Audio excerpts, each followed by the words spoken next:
this is the deal. I'm going to defend my dad here because this is basically what happens when you have a kid. As far as I know, I don't have any kids, but as far as I would think, if you have a fucking kid, what do you want to do? You want to improve on your childhood, okay? You want to keep the shit that your parents did that worked, and then you want to get rid of the stuff that didn't work. So that was my dad. As that was his improvement on his childhood that he never talks about, the way a veteran doesn't talk about going to war, you know?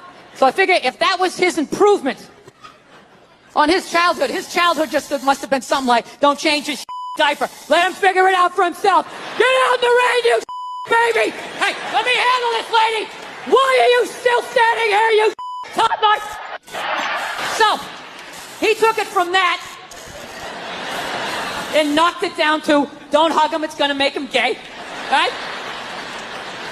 And then maybe someday I have a kid, I'll whittle it down to like, hey, he's not taking drama class. Alright? He's not taking drama class because I said so, lady! Let me handle it!